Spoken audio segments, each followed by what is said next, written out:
And we're live. Awesome. So busy week with Elevate this week, John?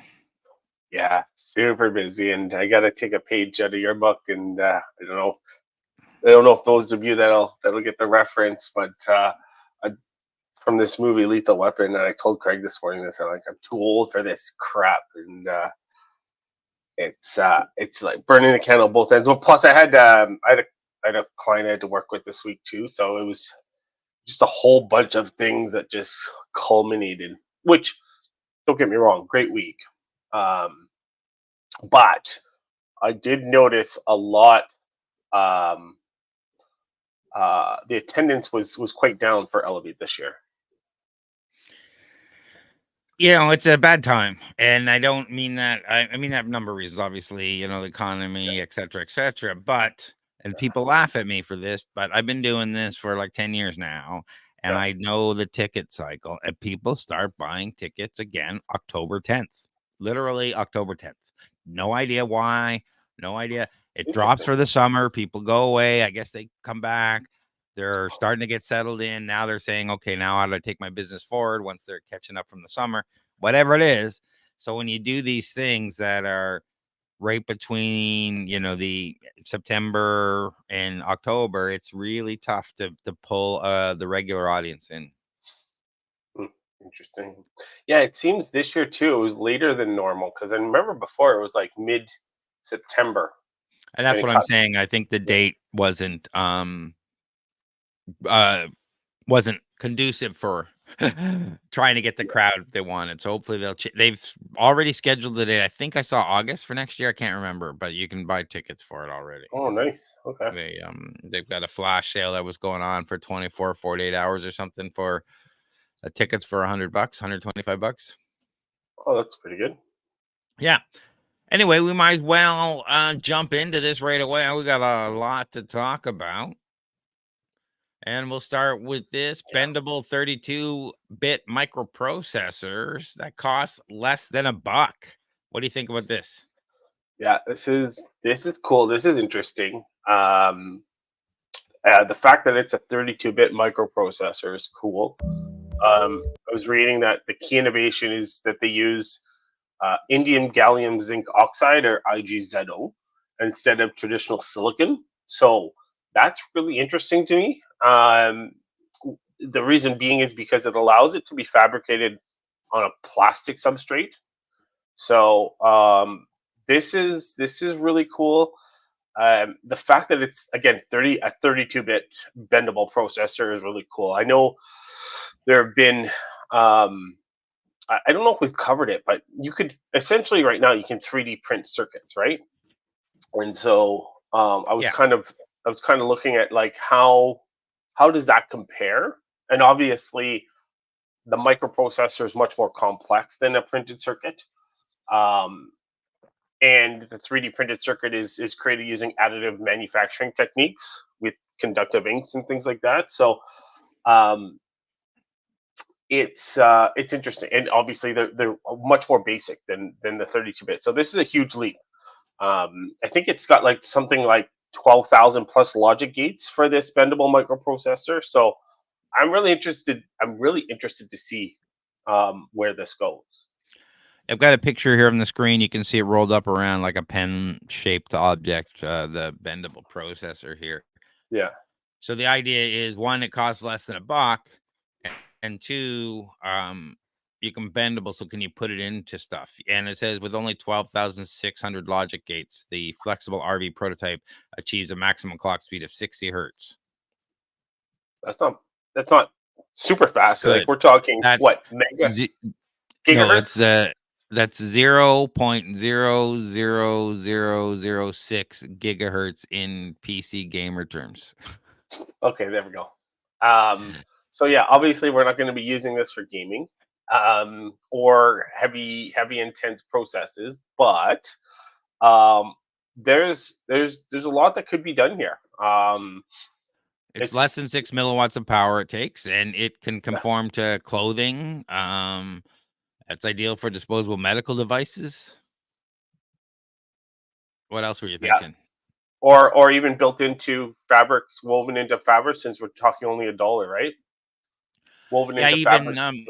soft Go ahead. robots. Remember we were talking about that living skin not too long ago? Yeah, So when you start building in bendable robots or soft robots, you can start giving them a little bit more flexibility. Now, again, you'd probably put a bunch of these on something. yeah, yeah. Can you still Well, hear me? even at $1 though, right? Like Yeah, you could put a whole bunch of them. If we're talking about like, I've seen some TikTok videos on the cost to manufacture some things, and like for a really intricate jacket or even sweater, we're talking 15, 15, $20, like let's say max, right? Like super expensive. So adding in a few of these sensors can't be, well, it might be a new manufacturing process to integrate these sensors or this bendable micro processor, but still, um, we're they'll getting probably be closer and cheaper. They'll probably be cheaper than Johnny Ive's buttons. closer. Yeah, for sure. That's why I say it's pretty cheap to put in things. We got talked about his magical magnetic buttons last week or the week before, Yeah, and the concept is amazing. We'll have to see um what this leads to, what kind of processing, what kind of things we want to do in an IoT, put it in clothing, put it in gadgets, yeah, extend.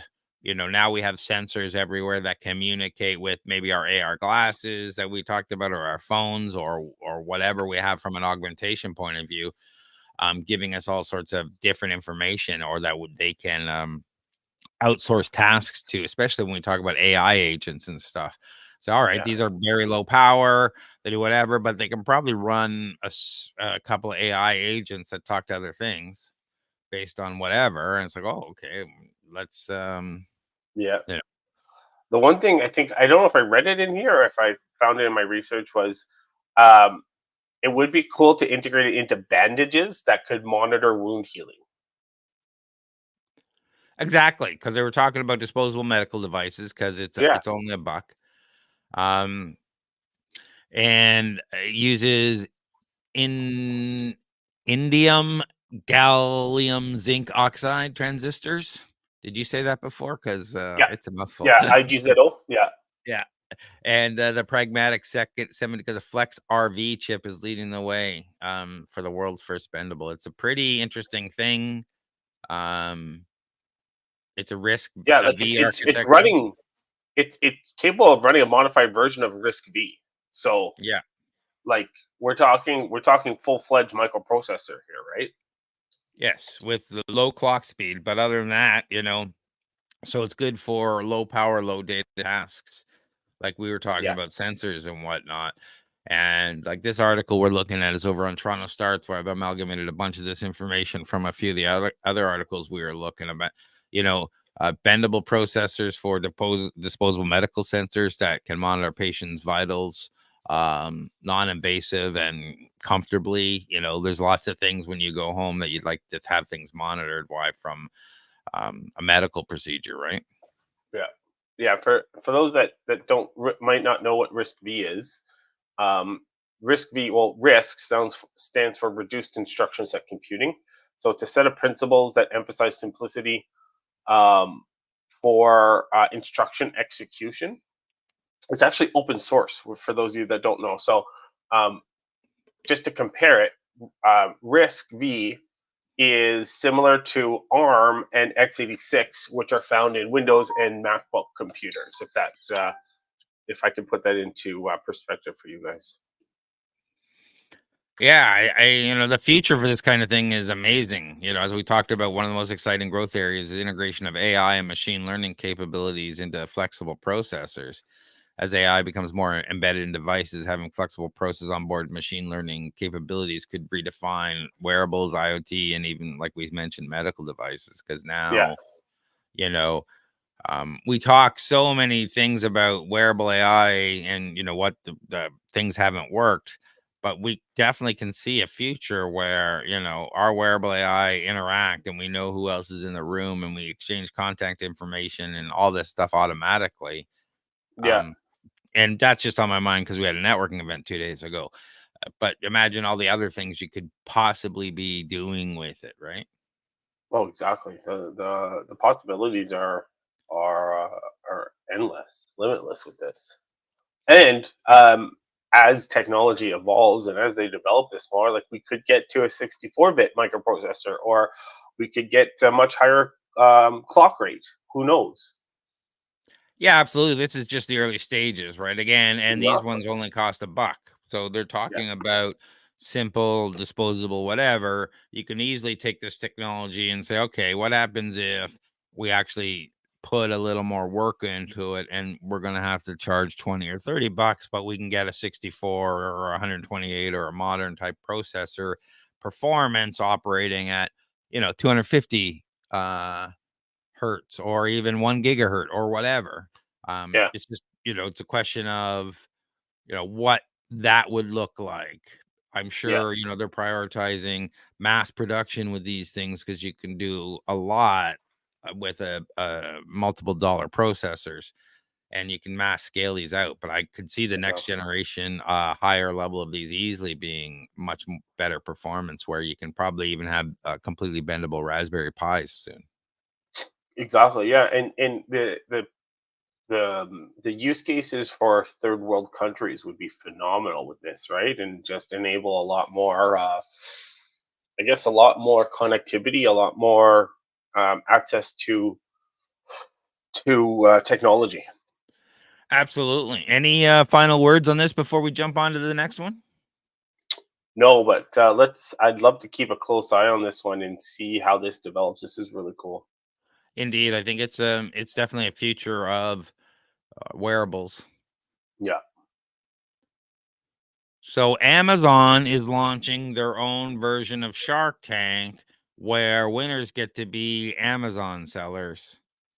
And one contestant per episode will get 20,000. What do you think about this? I like it. It's kind of like QVC meets Shark Tank.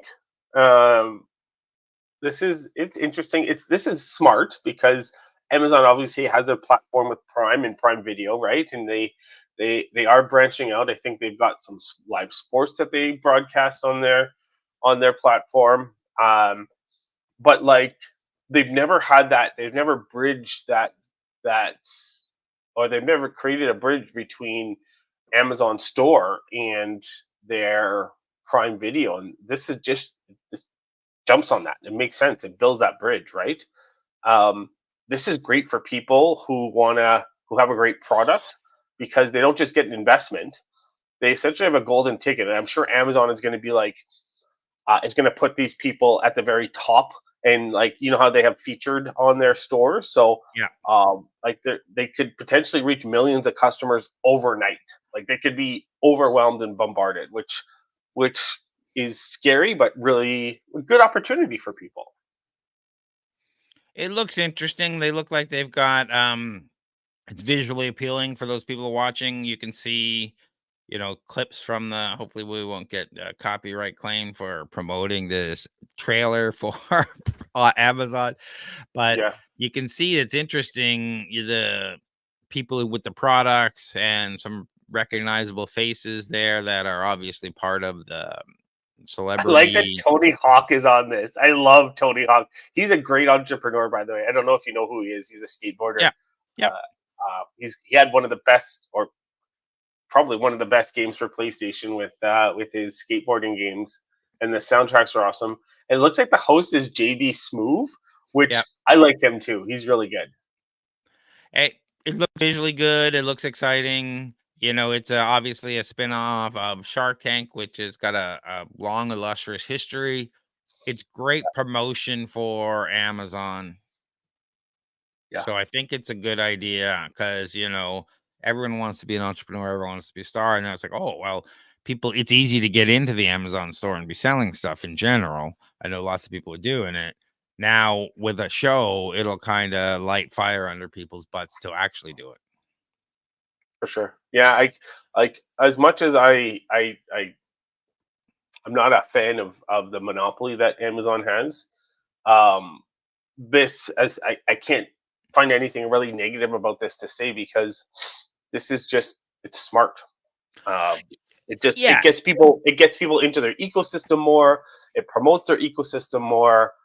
Yeah, and the show's called it Buy It Now, and they're gonna have a Buy It Now storefront that's dedicated to this stuff from the show on top of, yeah, so definitely Amazon's Buy It Now is gonna be a brand onto itself. yeah. And Shark Tank came from the Japanese reality show Tigers of Money. I'm not sure if people know that, Oh, back in did it? 2001. And then the idea went and it went to the British Dragon's Den, and it came to in 2005 and then Canada in 2006. And the Yeah. Canadian version, followed a similar format to the British version. After the Canadian one became a hit, that's when Shark Tank, a few years later. And our very own Sean Wise here went down. He was part of setting up Dragon's Den here. He was behind the scenes doing a whole bunch of stuff. He was entrepreneur in residence and whatnot on the show. And then he went down to help them set up Shark Tank. I don't know if you knew Hmm. that. No, I didn't. So, No. so it's a long, interesting history. And the shows are very popular. And I think more people can get into Buy It Now than get into Shark Tank, because I think it's more reachable, more attainable. People can touch it, feel it, see it easier. What do you think? Yeah, we'll see. We'll see what the access is like. But like, this is great. It helps them on three different fronts, and hopefully it'll help others and make it more accessible. But I think it's going to drive more Prime Video subscriptions. It's a great new source for innovative products for their marketplace, and it's a marketing gold mine. Like, it's a triple win essentially for Amazon, and yeah, really, really smart move on their end. I just hope they execute it well. Let's just put it that way, because Well, it like looks this is new territory for them. like the video looked visually good. The format is entrepreneurs have 90 seconds to pitch their product to a live audience of 100 people. The feedback here is critical. Only those who garner strong interest from the audience move forward to the celebrity judges. So it's going to be like Cool. America's Got Talent. You get all the crappy stuff at first. I get voted off, so people have a little fun around that, maybe. Yeah, Um, and the celebrity judges like Gwyneth Paltrow, Anthony Anderson, Jamie Siminoff, the founder of Ring. You mentioned Tony Hawk on there, and Smooth. So it looks interesting. It looks like it'll be fun. And again, contestants are vying for $20,000 prize and a spot on Amazon's Buy It Now storefront. So that will obviously elevate their product sales significantly. I think it's for a cool sure. idea. I think it'll be interesting to see if they do interviews, if they're going to do a Buy It Now Canada, or they're going to just do, as they go out, because they have different Amazon stores. Like, we may or may not be able to go to the Buy It Now storefront in the US. Yeah, So it'll be yeah. interesting to That's the other question. yeah, Is this is this limited to people in the U.S.? Can people in Canada? Are they going to have something different for Canada? This is I as we become more global, a lot of times we still are very siloed, right? So absolutely. yeah, We don't like like realize, yeah, like Samsung's friggin' Ring. Like they only released it. They didn't release it in Canada. Well, they are actually now, speaking of which, in October. But still, like, like just stupid moves like that. well, I mean, again, there's Amazon US and Amazon Canada, Netflix US. They have different shows than we do in Canada from a copyright point of view. If you VPN in there, you Yeah, can see the shows there, yeah, the different shows. But like with Amazon, there's many times where I'm on YouTube or on something I'll click on. Oh, that looks cool, and it's not available in our region. I have to switch the stores, and it's not around. So that's the question of whether they'll be able to offer these things, because the world is, the digital world is smaller because we can do all these things, but it's still the real world. We still have borders. We still have tariffs and taxes and all those yeah. things. Do we have to pitch in English only? I would assume you would, because, it's an Amazon US show. So you would have to pitch in English only. But ideally, if they're Hmm. smart and it does well, they'll start doing it in France, or even Yeah, like have a Quebec show or whatever. depending on the size of the audience and the Oh, language. for But sure. I could Yeah, that see it. they'll expand this globally. Yeah, for sure. And you can even nowadays with technology, you can even just live have someone's lips speak and look like they're speaking another language when they're speaking English, right? So Yeah, absolutely. With a lot of the AI tools, I apparently can map other people's faces on mine and my face on other people on other things to do AI stuff. It's yeah, what you can do nowadays is crazy.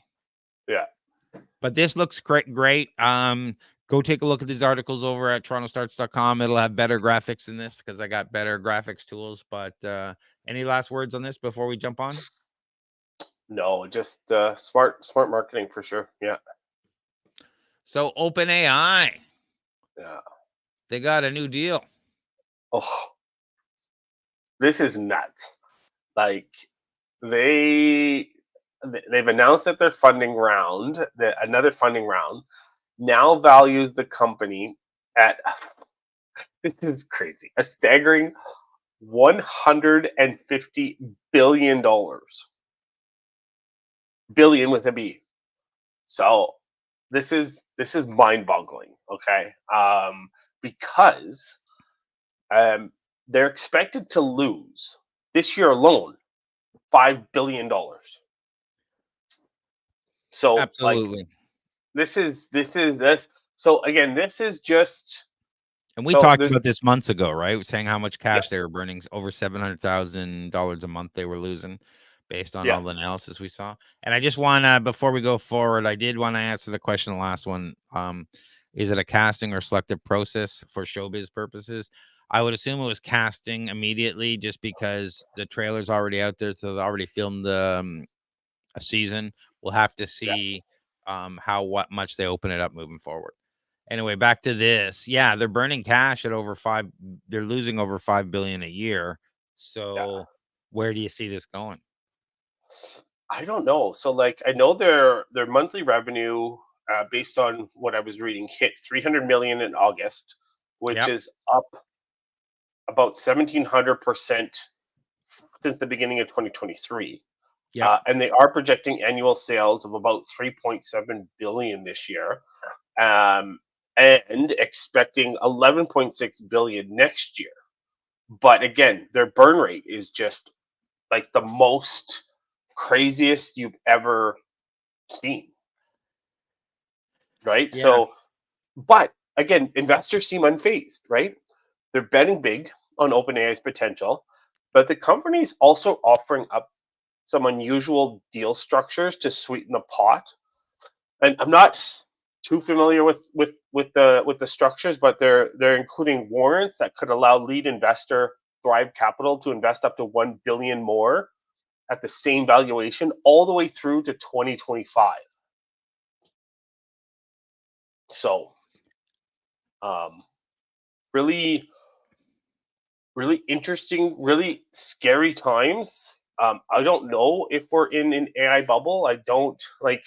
I just keep seeing again. It's not even AI, right? It's machine learning. But I know everyone's using the term AI. But um, uh, we keep seeing these new products, AI based products that are based on some of these LLMs that are coming out that are pretty useful. So I don't know if we're like I don't know if we're in an AI bubble or what. Yeah. Well, I've been saying we're in an AI bubble for a while. Yeah, So and we've been talking about the only AI companies that are actually profitable are hardware companies because they're all burning buckets of money for this race to the future. We were talking also about how many hundreds of millions it took to train GTP4. And, that's why with the new Strawberry model, they've got the synthetic learning where it can create synthetic data and help train faster and less expensive. And why there's this mad rush of taking all the data from YouTube and Reddit and just use it to training AI because it's, like you were saying, we ran out of data to train AI. The, um, it they're burning money doing this, and though they're bringing in money and they say they're going to be profitable next year, they all say they're going to be we're going to be, but guess what? Yeah. We're if you've seen the demo they were doing on demo day about their new OpenAI video model, that Llama's new video model looks great. They're working on Sora. We're not even touching the video models with OpenAI and the costs related to that, because that's still behind when you start looking at all that. And what is Microsoft doing to power their AI? They're building a nuclear plant. Nuclear. Yeah. That's not insignificant. That's billions and billions of dollars. So this is an ongoing concern when you're talking about how do they continue to move forward and say, oh, we'll be profitable next year. What do you mean you'll be profitable next year? You'll be buying all these more processors. Unless you're making your own, you won't be by then.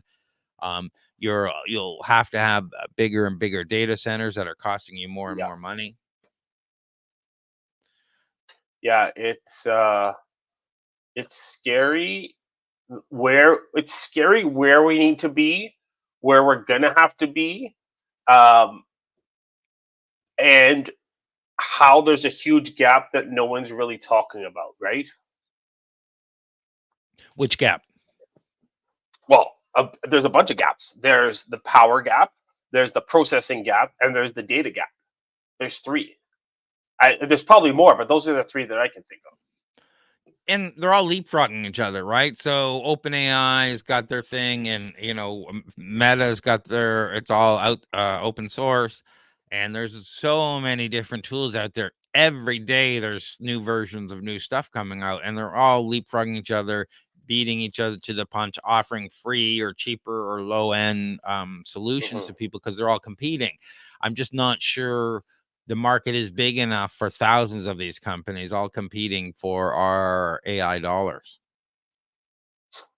I agree. Yeah. And I think Stefan had a comment here. It's an AI bubble that will burst when cash flow runs out unless you do more inflation, then you keep feeding the beast. Yeah. It's the thing is this is kind of like, this reminds me of the days of WeWork and Uber, but I feel like and Disney Plus.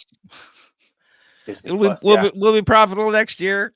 Honest. Oh, speaking of which, there's another Disney Plus Disney kind of lawsuit that's just been launched with Uber. So we'll have to talk about that. Cool. Yeah. So this, but anyways, I digress. But the difference with this is that with Uber, you couldn't really utilize their technology personally, right? Like it was one thing.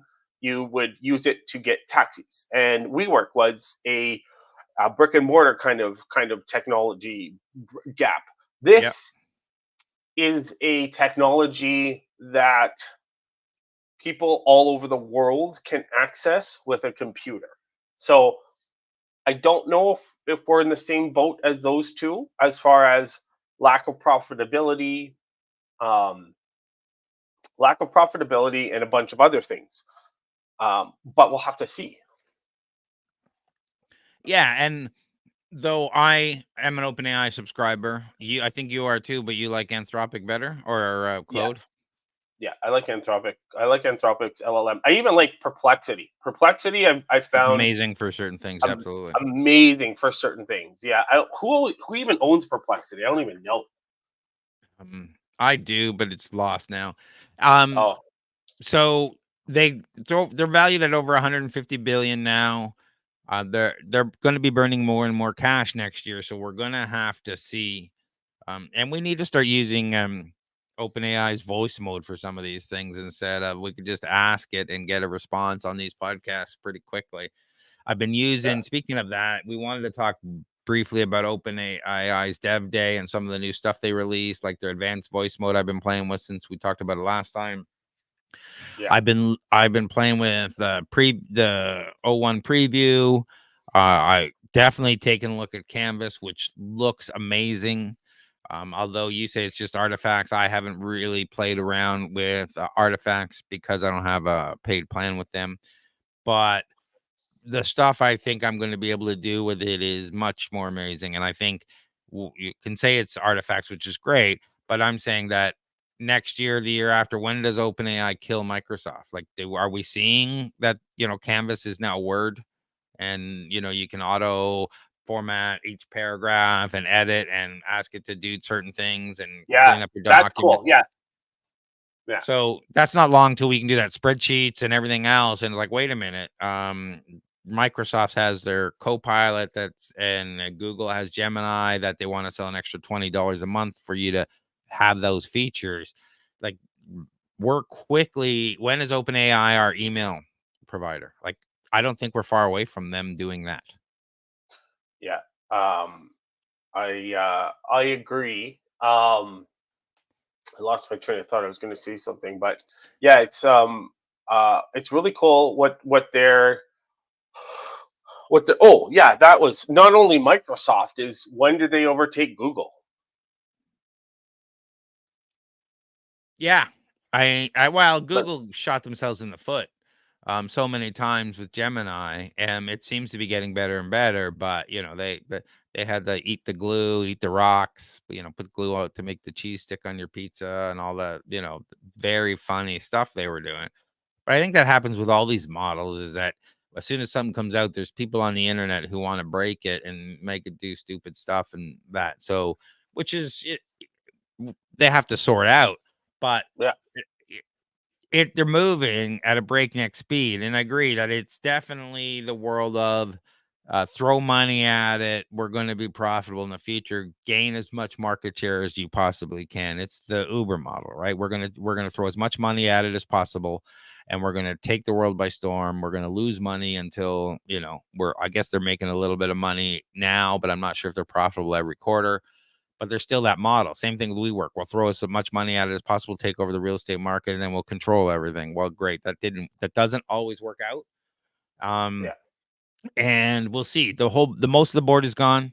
That wanted Sam Altman out. I don't if we've been following it. Those people have been slowly removed from the scene over the last 6 months. Yeah, So it looks like they're going to give him more autonomy, and they look like they're going to give him compensation related to OpenAI's success. They're putting some milestones in place where his motivations are more aligned with OpenAI's motivations from a monetary point of view. So that's interesting. okay, that's interesting. Yeah, So we'll watch this because there's some very interesting things. OpenAI is growing fast and burning through piles of money, and again, they look like they'll be profitable if you follow their current burn rate, but the burn rate can only go up. It can only go up. The yeah, processing power to do what they're doing is not going down. They need more data centers, more power, more power, more power. So I we'll have to watch this and see when the timeline switches, right, from a money for point of sure. view. Yeah. All right. Any last words on this? No, it's just it's funny how OpenAI is getting all of this coverage and the other ones aren't, especially like Anthropic.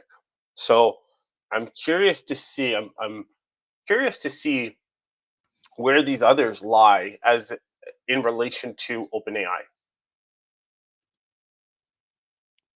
Yeah, I guess the question is, what does it mean? Like, each of these models, they're good for different things. Like, Facebook Meta just released Llama 3.2, and it's not an improvement on Llama 3.1b. It's different. The 3.2 is a mobile model, right? They have the Yeah, 1 gig and the 3 gig models that are specifically targeting phones and tablets. Versus, so you can more lightweight, you can run them locally easier, et cetera, et cetera. So I think the models they're going to diverge somewhat as they get better. Claude is a lot better, people say, at overall writing. Like if you're looking for creative writing and writing content where, maybe, and again, I could be wrong, OpenAI might be better at writing code. When you look at Canvas for writing code, it looks amazing, and not just for uh, documents. If you see, you can write the code, you can tell it to fix its own code, you can tell it to switch from any type of programming language. You can, it's Mhm. amazing to watch this. So, like I say, are they going to be taking on Microsoft? Because this soon becomes Visual Studio, and AI is producing the code and editing the code and debugging the code, and you're just sitting there alongside it, right? It, Yeah, it's doing that today. So it's crazy. yeah. So All I right. just to compare, I know that like we're saying that OpenAI's valuation right now is 150 billion, but in 2023, as of December 2023, Anthropic's valuation was 18.4 billion. So um, they're behind, obviously, but they're still up there in the billions. Yeah, but they're not 150 billion. No, they're not. No. So, all right, let's jump to this next one. CO2 batteries. Yeah, you love your So, batteries. well, I like green energy. Yeah, yeah, for sure. Green energy is great. I love that this uses CO2 in a closed loop. So when excess energy is available, CO2 is compressed and stored as a liquid. I think we covered some sort of battery storage like this, but not CO2. Iron air. Yeah, yeah. And then there I was think these. Were those the ones in the hills? There was there was we ones that I covered remember with hills. a lot of Yeah, different battery types, and energy, and I'm not sure if those were the one in the hills. I'll have to be honest. yeah, So they have the CO2 batteries, basically a dome, and when things heat up and cool and whatnot, it creates energy. yeah, yeah. Changing in density or changing in certain metrics.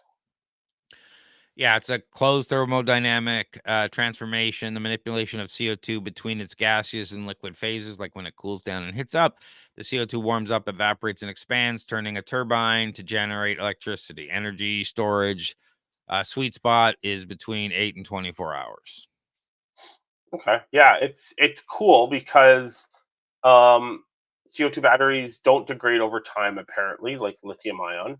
Yep. And they're made from readily available materials, and they can be scaled up to like a grid level type of storage, right?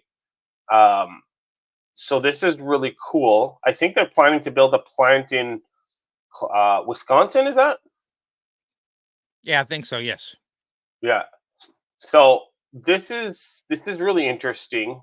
Um, the question is though, how much CO2 is needed for a large scale, and how just because CO2 is a huge proponent of of adding to our global warming. What's the leakage, or what's the potential for leakage and potential for critical kind of like releasing the CO2 into the atmosphere? Agreed. And how much CO2 is in one of these things? Like when you talk about is it um so is it dangerous from the Yeah, environment from a long-term point of view? yeah, I didn't see right off the top of my head, and maybe it's in one of these other articles, how much power one of these produces. So they compare these to lithium ion battery. Um, the round trip efficiency 75% plus. There's no degradation over time. The mhm, lifespan is 30 plus years. Capex of one time versus 1.7. Um, the components are available globally versus say lithium ion is limited, but mhm. obviously this is a huge. The battery is this huge dome combination. It's not the same as a lithium ion battery. No, yeah, exactly. So do you know how much energy one of these can pump out? No, all I know is that the plant that they're looking to build is 20. megawatts or Yep. 200 megawatt hour plant, but I don't know. No, I didn't see anything more about this one. So they implement integrating CO2 capture with the CO2 batteries helps reduce greenhouse gas emissions because it actually takes the CO2 out of the air apparently Yeah, directly come. So we can say they're dangerous, but if it's operating for a while, it's pulling it out of the air, and that's definitely helpful. for sure. Safe and efficient long-term storage are designed to be safer than traditional lithium ion, minimizing risks of overheating and fires. Long-term storage, renewable energy. In transportation, CO2 batteries offers a sustainable alternative to electric vehicles. I guess obviously charging them. The ability to store energy efficient while reducing carbon emissions. So are they saying they want to put CO2 batteries in cars? I don't I don't know. I hope not. Or are they We saying would they're have going to to, we'd have to see the energy density, right? yeah, because I would But just assume they're talking about charging as we move to um a more electric environment, would behind a gas station, we could have these huge CO2 batteries that are for charging versus, a huge infrastructure, right? yeah, but I could see this more for like, so if we're using solar power at these EV charging stations, Yeah. then um, maybe they use the CO2 batteries as a storage capacity for when Yep. there's no solar power.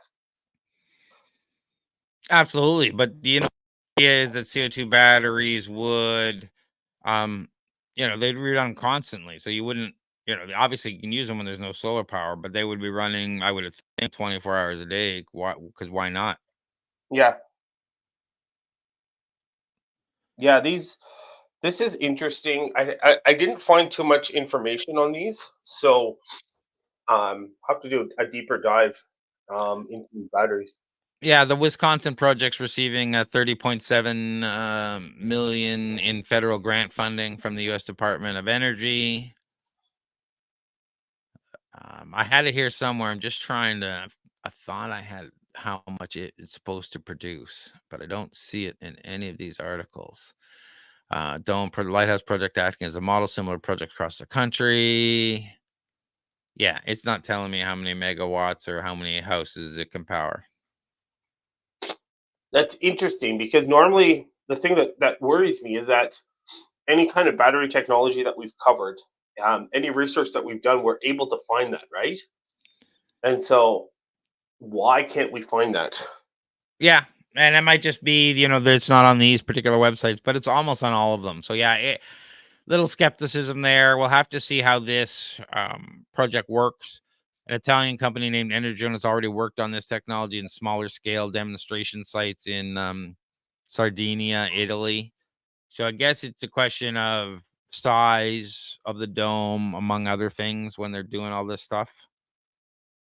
So yeah, we'll have to see because Yeah, Microsoft is going for like a megawatt nuclear reactor to power its AI, and they or maybe even 5 megawatts up to do what they want to do.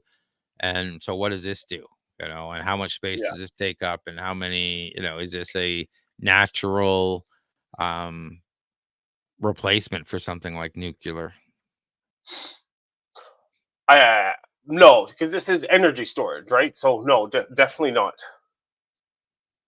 It's not just energy storage though, because it's creating the energy. And the Wisconsin utility is interesting because they're putting nearly 2 billion in renewable energy projects over the next few years. So they'll be interesting to see which ones actually work. Yeah, yeah.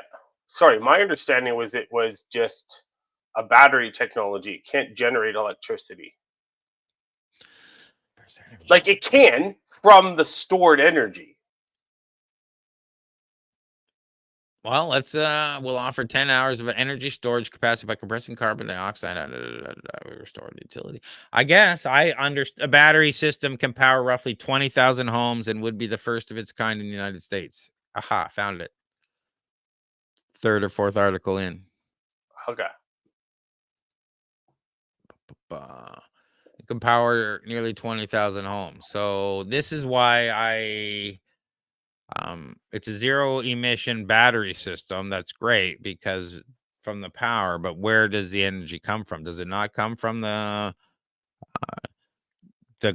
going from gas to liquid and back No, again? but okay, but yeah, but the X. So from my understanding, and I could be completely wrong, but so when you have excess energy is available, you compress the CO2 and store it as a liquid. So then that's how it stores as a battery. So you have excess energy that is being stored in the CO2 battery. Then when the energy is needed, the liquid CO2 is heated and expanded, and it drives the turbine to generate electricity. So it's not creating its own energy because it's storing excess energy. Okay. Yeah. But you had me second guessing myself there for a second. But And, again, that yeah, well, that's why they call it battery and storage. So we'll have to yeah. see. And thank you for correcting me on this. And I guess it generates electricity because it's stored there and then outputs it. So it's not necessarily generating it as you were, but because it turns the turbines, it actually does. It's just stored there, and the decompression of it turns the turbines. Exactly. It does generate electricity, but from stored energy. Yeah. Yeah. So Stefan was saying before with the last one, what's the patient limits of investor banks and regulators? Hmm. When you know, for when what's plan B for its clients and partners when OpenAI crashes? I guess it Um, depends. If you've been investing a long time, your value, the money that you've only gone up in value. So the risk is much less for the people invested a while ago because the value is now 150 billion. The risk is for those people who are jumping in now as they start to go up. Is it going to be this? Because the other people can get out anytime. This has got to be one of the hottest stocks going, right? mhm. Yeah, it's got to be, but who knows? Who knows where it goes? So All right, let's jump on to this next one. So apparently, some YouTuber created an Iron Man prototype suit with a. If I can close this, which it doesn't want me to close. Oh, there it is. It closed it. Created an Iron Man prototype with a real repulsor blaster in his garage. yeah, and it uses our favorite technology, or mine at least, hydrogen as the reactor. So um, this is really cool. I found this again on TikTok. It features working repulsors, like you said, which are kind of the palm blasters from the Iron Man suit Yep. that fly and fight. Um, so he already holds the Guinness World. This guy named I think is Birken is his name. He already holds the Guinness World Record for the first working retractable lightsaber, which I didn't know. We'll have to find that. But the suit that he's created, it includes a self-powered hydrogen reactor, bulletproof armor, and an exoskeleton for enhanced strength. But everyone is all about the repulsor, which uses a controlled blast of hydrogen and oxygen to generate thrust. I still think the coolest part is the hydrogen reactor. But Yeah, this whole thing is pretty cool when you take a look at like really what he's accomplished. yeah, he's accomplished a lot. This guy, and he's the true Iron Man because he's built this kind of essentially in a cave with scrap parts. Absolutely. I'm scrolling through the video trying to get to some of the images where they're showing, here you go. Iron Man bust showing you outer wall speed. I don't know. Is that I guess that's creating these things in a 3D. He created it in a 3D printer to Yeah, and how long it took to build them as he's yeah. assembling and putting on them. Yeah, it's really interesting. And so how powerful are repulsors? Did they say? No, I didn't see this, but the blast was powerful enough to send him stumbling backwards. So he's obviously gonna a little hesitant on further testing with the thrusters, but this is really interesting. It's scary, but really cool. All right, let's see. I think I've got the Instagram. Oh, it didn't come up. All right, it crashed. I had the Instagram video of him doing it right here up, Ah, and and it crashed.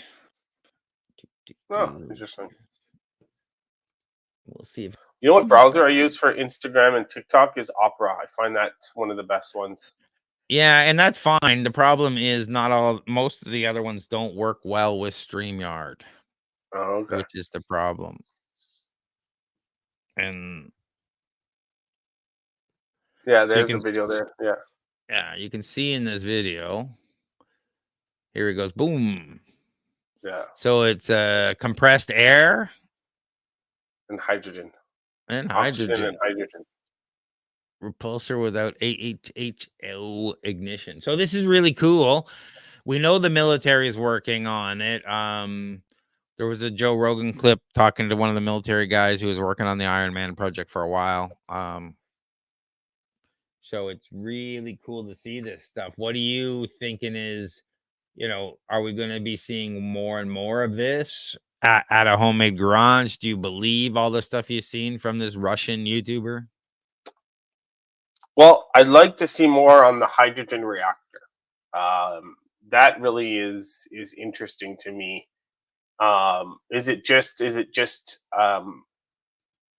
Electrolysis kind of thing where it's generating hydrogen from water, or like how does it actually work? I'm really curious to know.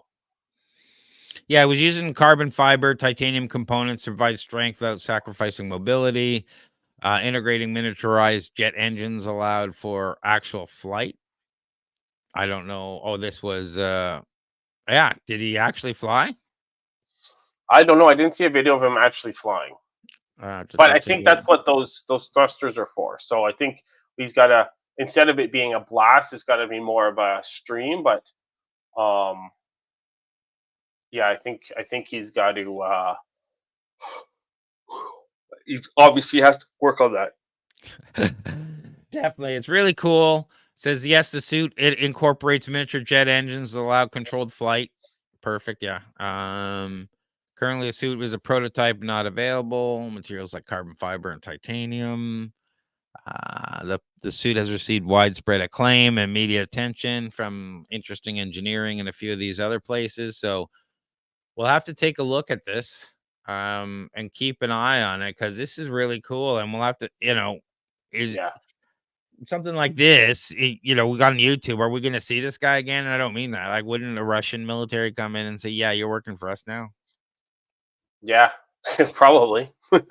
Well, let's hope we don't lose his videos and he doesn't disappear. So Well, I mean, and when we say disappear, the US would do the same thing. Well, we're yeah, taking down your site. We're going to pay you a few $1 million a year. You're going to come work for us now. yeah, It's like, all right, you can't talk about this anymore, though. yeah, exactly. So I love this concept. We talked about exoskeletons a while ago that help you lift and help you do different things.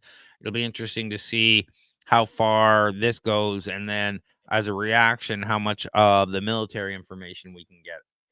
Exactly. Yeah, yeah.